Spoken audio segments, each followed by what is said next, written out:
The history of Atlantic hurricane naming is filled with infamous entries like Katrina and Ian, but the criteria for retirement are often more subjective than they appear.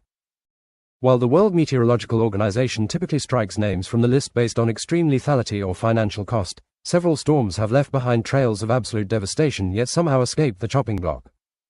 Exploring these cases reveals a series of narrow misses and bureaucratic anomalies where names that should have been retired remained on the rotating cycle for years. The most puzzling of these non-retirements began in 1994 with Tropical Storm Alberto, a system that proved wind speed is not always the primary indicator of danger. Despite never reaching hurricane strength, Alberto stalled over Georgia and Alabama, dumping nearly 700 millimeters of rain that led to catastrophic flooding. This single event caused over $1 billion in damage and claimed the lives of 33 people, yet the name continued to be used for decades and is still used to this day. That same 1994 season produced Hurricane Gordon, which is frequently cited as one of the most significant oversights in the history of the naming system. While Gordon was a disorganized storm by the time it impacted the Caribbean, it triggered catastrophic mudslides and flooding in Haiti that killed over 1,100 people. Despite being one of the deadliest Atlantic storms of the 20th century, the name Gordon was used repeatedly in the years that followed, surviving because the damage was often attributed to infrastructure failures rather than the storm itself. A similar tragic outcome occurred years later with Hurricane Hannah in 2008, a Category 1 storm that proved far more lethal than its modest rating suggested. Hannah was the deadliest of 4 tropical cyclones to strike Haiti within a single month, causing over 500 fatalities and leaving entire cities underwater. Even with such a staggering loss of life, the name remained on the rotating 6-year cycle and was used again in 2014 and 2020, highlighting a perceived disparity in how the international community weighs property damage against human casualties. This focus on property damage makes the survival of Hurricane Isaac in 2012 all the more surprising given its immense financial impact. Isaac was a massive, slow-moving system that resulted in nearly $3 billion in damage and was responsible for 41 deaths across the Gulf Coast and the Caribbean. While other storms with lower damage totals and fewer fatalities have been retired, Isaac survived the cut and remains an active name on the Atlantic list, proving that high costs do not always guarantee a name's removal. Even the most powerful storms sometimes escape retirement if they fail to impact major population centers. Hurricane Emily in 2005 is a remarkable case because it reached Category 5 intensity, making it the earliest forming Category 5 storm on record in the Atlantic basin for the time. Typically, a storm of that magnitude, shattering records and packing winds of 160 miles per hour, is an immediate candidate for retirement.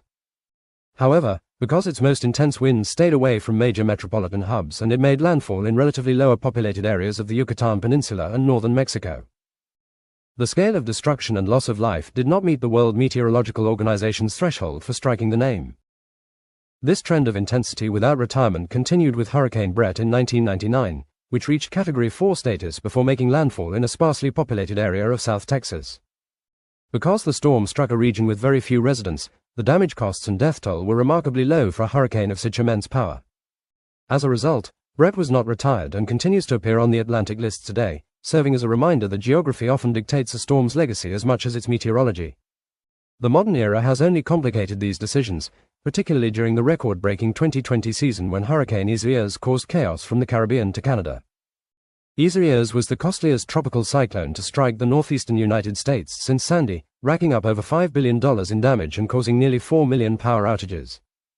Despite triggering a significant tornado outbreak and causing 17 deaths, the name Isaias survived the 2021 retirement meeting and remains a part of the active Atlantic list. The same season saw Hurricane Sally become the definitive example of why slow-moving rainfall can be just as destructive as high-speed winds. After crawling towards the Alabama coast at a mere 2 miles per hour, Sally dumped nearly 30 inches of rain in some areas, leading to catastrophic flash flooding and over $7 billion in damage. Although it was one of the most destructive storms of 2020 and claimed several lives, the naming committee opted not to retire it, leaving many meteorologists surprised that such a significant disaster stayed on the cycle. The devastation of 2020 was compounded when Hurricane Delta struck the exact same region of southwest Louisiana that had been decimated by Hurricane Laura only 6 weeks earlier. Making landfall as a Category 2 hurricane, Delta brought 100 miles per hour winds and an additional 15 inches of rain to a population still living under blue tarps and struggling to recover. Although Delta caused upwards of $3 billion in damage and significantly hampered regional recovery efforts, the name survived the retirement vote. However, the Greek alphabet was replaced, thus, Delta will never be used again, effectively retiring the name. Finally, Hurricane Zeta rounded out that tumultuous year by rapidly intensifying before slamming into the Louisiana coast as a strong Category 2 storm.